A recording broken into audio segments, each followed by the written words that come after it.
نسمع مصطلحات كتير قوي زي الخرس الزوجي، زي الطلاق العاطفي، زي حاجات كتير جدا بتحصل قبل الطلاق الفعلي. طيب اعرف منين ان كل ده بيحصل؟ امتى يكون عندي الوعي ان في مشكله فعلا حقيقيه بتحصل في البيت الحق احلها قبل ما نوصل لحيطه سد؟ هو ده اللي هنتكلم عليه النهارده.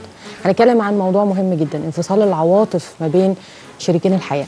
ده بيحصل ازاي؟ وهل في حاجات معينه لازم اخد بالي منها الاول ولا لا؟ منورانا النهارده هدى سالم، كاتبه ولايف كوتش وانسانه جميله قوي. يا هدى حبيبتي ازاي؟ اهلا اخبارك ايه؟ اهلا يا حبيبتي. كله تمام؟ تمام. صح اللي انا بقوله ده؟ يعني انا بقول ان في مسميات كتير جدا دلوقتي. بنسمع نسبه الطلاق عاليه جدا دلوقتي، بقينا بنسمع بسبب الخرس الزوجي، بسبب مشاكل عدم الثقه، منها دلوقتي الطلاق كمان العاطفي. ايه هو الطلاق العاطفي اصلا؟ اولا انا مبسوطه قوي ان انا قاعده قدامكم انتوا الاثنين. يا رب يخلي حضرتك. سعادتك قناص الكلمه انا وحضرتك محاوره محترمه. انتوا من الناس اللي بتشع بهجه كده على الشاشه، ربنا يخليك والواحد شرف ليه. انا في البهجه مع اعصابي. انت بتضيع العمق بتاع البرنامج بما اني صاحبه صفحه عمق. بس افهم حضرتك حاجه، انا من مدرسه اللي ممكن تتحل اي مشكله واحنا مبتسمين. ليه بقى ننكد وننزل الستائر السوداء ونعيش حياه كآبه؟ ده من وجهه نظر الراجل. الست بتبقى عايزه عمق. عايزين نفهم العمق ده. اقول لك بما ان البرنامج انا دلوقتي عرفت ايه الطلاق العاطفي. هقول لك دلوقتي عرفت. عصبتيه انت عصبتيه. بما ان البرنامج، والله بص انا كنت قاعد بسكت. بما ان البرنامج بيقول البي والهانم، تعال نشوف الهانم عايزه ايه والبي عايز ايه. أنا الهانم محتاجه تتفهم قبل ما تتحب. ماشي. كلمه حلوه، كلمه على هيئه حضن. ماشي. محتاجه انصات جيد لشكواها ولو مره في الشهر. احنا كده ذكرنا 3 حاجات الهانم عايزه ايه. حلو. تعال نشوف الباشا بقى عايز ايه. الله يبارك لك. ادي قول لنا اتفضلي. رقم 1 بالترتيب التقدير. والله. رقم 2 التغاضي. طالب من الهانم تتغاضى كبر دماغها. 3 حاجه الثقه، يتساب لوحده شويه. الثقه او ناخد نفسنا، يتساب شويه، ننزل نلعب بلاي ستيشن ونقعد على القهوه عادي يعني زي بقيه البشر. بالظبط كده بالظبط كده. لا تروح ازاي؟ ده ينفع؟ هنخرج من تحت ايديكم.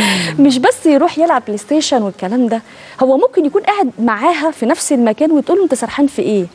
انت بتبص على مين؟ انت في حاجه قدامك على التليفون دلوقتي مجنناك؟ والله ما في حاجه ولا سرحان في حاجه. الاغنيه دي بتحبها قوي كده ليه؟ في حب في حياتك، بحب اغنيه، في حاجه في حياتك مش انت حبيت عليا؟ انت بتخوني. فخالص انا بفكر في اللا شيء. حلو. انا قاعد مع نفسي دلوقتي بس باخد بريك من كم الضغوط اللي حواليا. الست بقى محتاجه رقم 1 تتفهم اكتر ما تتحب.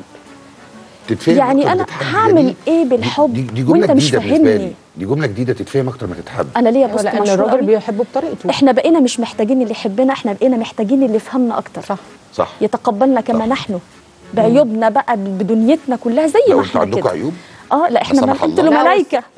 اسالك سؤال بصراحه، من اكثر نكدا في هذا العالم، الرجل ام المراه؟ الشناوي انت بتسالني ممدوح؟ اجاوب ولا خليني ساكت؟ لا تجاوب، لا تجاوب. بتقول بحق ربنا. مين اللي بيدخل من الباب الشقه مكشر كل يوم؟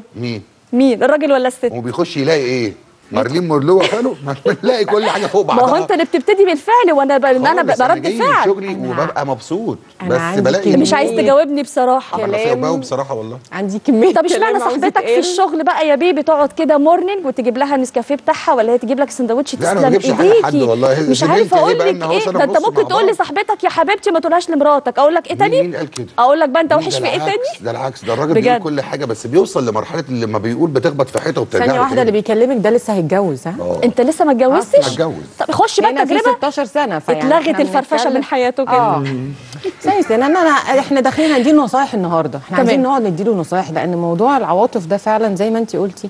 هي ست مش عايزه تتحب او عايزه تتحب بس عايزه تتفهم. هي دي العواطف مش فكره ان انا اديكي حب بس، ان انا افهم العواطف بتاعتك. تتحسن امتى يكون في خلينا نقول ايه الالارم بتاع فكره انه خلي بالك في مشكله هنا.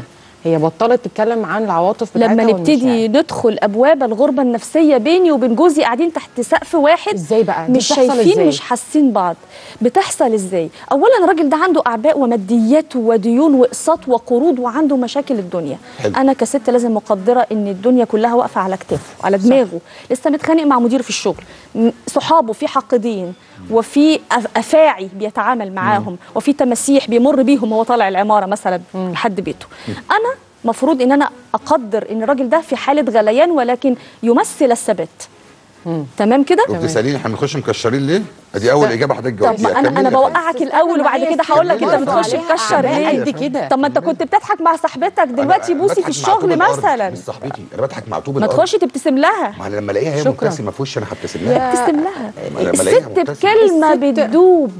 والله العظيم. الست اللي شايله العيال والبيت واللي الراجل ده شقيان قبل ما اتجوز ليه كده؟ ده لسه ما اتجوزش. اهو المثال الحي اهو جنبي اهو قاعد جنبي. الست بتغسل الاكل والعيال والبيت ما هو ده اللي بتكلم فيه. انا على فكره ما كملتش جملتي. اتفضلي يا فندم. اتفضلي.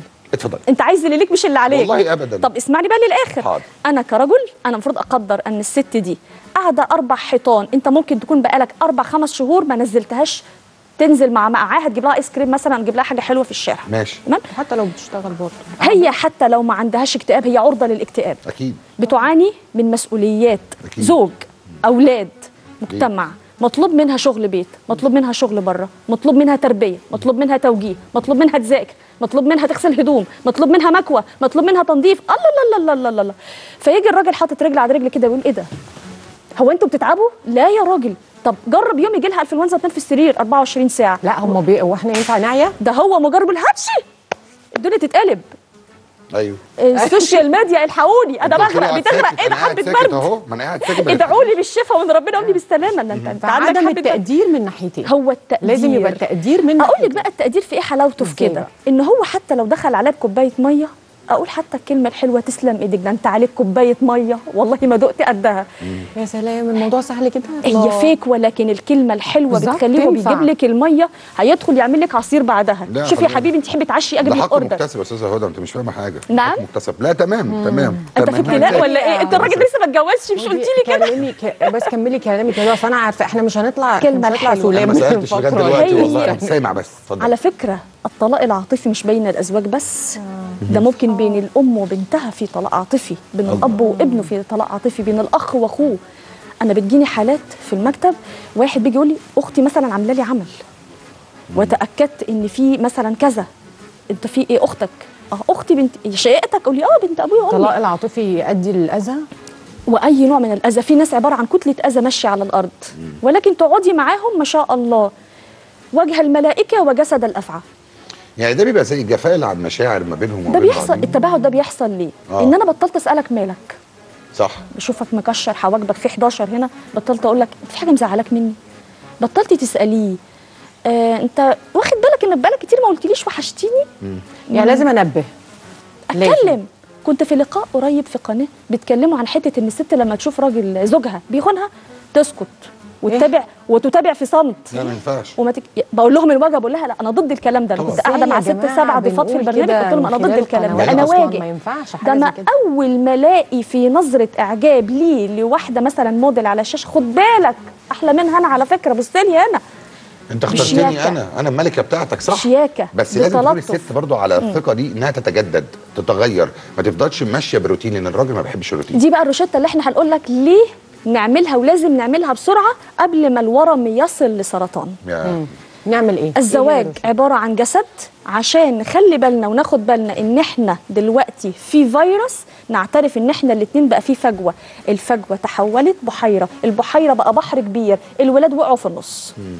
حتى لو ما فيش ولاد مشاعرنا حياتنا دنيتنا حبنا طموحاتنا كله غرق.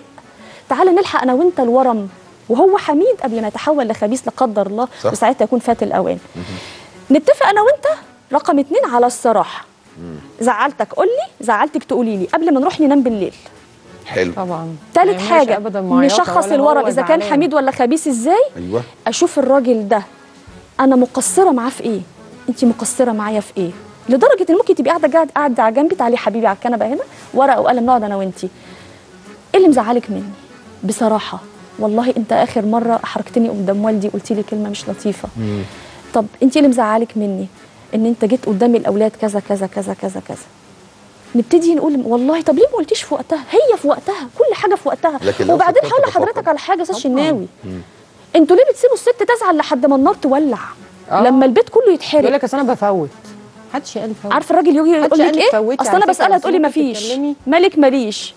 ممكن تتكلمي، ما هو ده غلط، بس ده غلط الست لا، برضه. ما هو برضه احنا يا جماعه احنا لا، ده غلط الست برضه. حضرتك قلت جمله حلوه قوي في اول الكلام خالص، قلت ان احنا عندنا اعباء اليوميه من مدير لمشاكل الشغل للحياه اللي احنا عايشينها والروتين، ومحطوط على عاتقنا وعلى كتفنا الامان والاحتواء والطمانينه اللي انت عايشه فيها في البيت. تمام. وده مطالب من اي راجل وغصب عنه ومش بمزاجه، ده مجبر انه يعمل ده لما هيتجوز.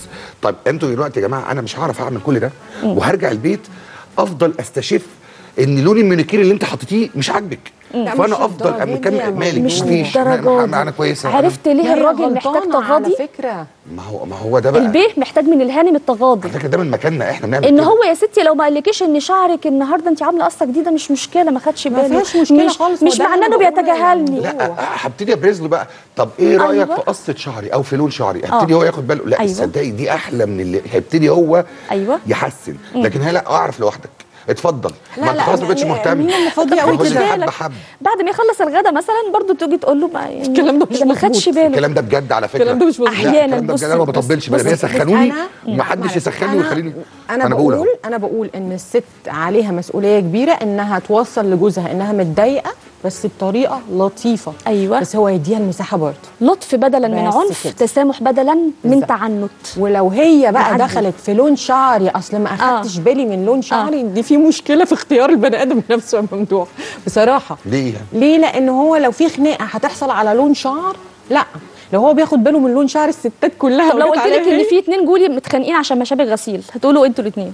طب ايه رايك انا ما باخدش بالي اصلا من الحاجات دي؟ يعني انا عليها اليمين عشان في الموضوع كان بسبب نشر الغسيل، وفي الاخر وصل لان الاهل هنا جم والاهل هنا جم والشارع عرف، الجيران عرفت، الدنيا مصر كلها عرفت وطلعوا عشان نشر الغسيل. ان هو حاجه متراكمه. انا بقول لك الناس بقت اتفه ما يمكن، الخلافات ما بقتش لاسباب قهريه، هد البيت بقى سهل قوي.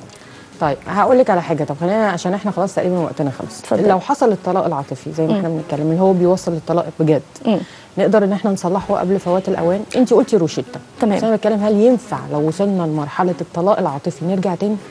لو في حب حقيقي بين الاثنين، في موده ورحمه، وما نسيوش الفضل بينهم، هيقعدوا مع بعض ويرتبوا دنيتهم ويلحقوا الورم وهو حميد. نشوف العيب من المشرط كان مش معقم، ولا الاوضه ملوثه بتاعت العمليات، احنا فينا ايه غلط انا وانتي؟ صح. فين الحياه الحلوه اللي كانت بيني وبينك؟ احنا مخطوبين، انت كنت بتدخل عليا بالشوكليت والورده والكلمه الحلوه، انت فين اهتمامك بيا؟ كنت بتاخدي بالك من الشميز بتاعي، قصه شعري، احلق دقنك يا بيبي، وانت يا روح قلبي، بينا ايوه يا محمد، ايوه يا منى، عايزه حاجه؟ فين حبيبي وبيبي؟ ايوه يا ماما، الكلمات الحلوه، يعني ايوه يا ماما، الرقه يعني ده احنا بنترقق مع الناس اللي في الشارع. ده انا شفت 2 متجوزين، هو كاتبها هادمه اللذات وهي كاتباها رئيس العصابه. لا اله الا الحطام، ايه كان الحطام ده؟ يعني ممكن يكونوا بيهرجوا. هادمه اللذات وهي كاتبه بقى زي بس عايزه اقول لك على حاجه، يعني انا مثلا حاطه لجوزي صوره وانا محوله مثلا عشان يضحك اول ما يشوفها. طب ايوه النبي يعني طب الست عايزاه يضحك اهو، طب ما دي دخلت السعاده على قلبه. ما تحول له لايف يعني، ولازم تحول له على الموبايل. انت نورتينا النهارده واسعدتينا، ربنا يخليكي، ودخلتي التفاهم ما بيننا. ربنا يخليك. وانا بحاول اقول لسه بتقول للعزاب اهربوا؟ لا والله احنا محتاجين سنين عشان نقنع هنا او الراجل بشكل عام يعني. بس لا خالص ما كانش في كتب اتكتبت على الموضوع ده. الرجل له طفل في داخله يجب ان تحتضنه المراه. صح، معاكي في ده طبعا. هي عايزه الراجل ده يبقى باباها، وهو عايز الست دي تبقى مامته. في بعض الاحيان على اساس هو زي مع الاولاد، وهو يحتويها زي بناته. وساعات بتكون محتاجها دي حلقه ثانيه بقى، صاحبته محتاجها قوي، صاحبته قبل ما تكون والدته. يعني انت نورتينا، ربنا يخليك، والله مبسوطه قوي. ما عنديش خلاف النهارده خالص، بالعكس احنا مبسوطين. انا هكمل في الفاصل بس عشان ماما وبابا دي. الجواز سهل اهو، حلو اهو، صح ولا لا؟ انا رايح. طيب تمام، ربنا يتمم بخير. وشرفتينا وان شاء الله تنورينا مره ثانيه نتكلم في المواضيع دي، لان احنا محتاجين. انا عايزه اقول لك انه من اجمل اللقاءات اللي عملتها كني قاعده في بيتنا، والله بجد قاعده معاكم، انتوا جيتوا تزوروني وقاعدين بندردش مع بعض. ربنا يخليك. طب محضرين لنا حاجه، فاصل ونرجع لحضراتكم، خليكم معانا.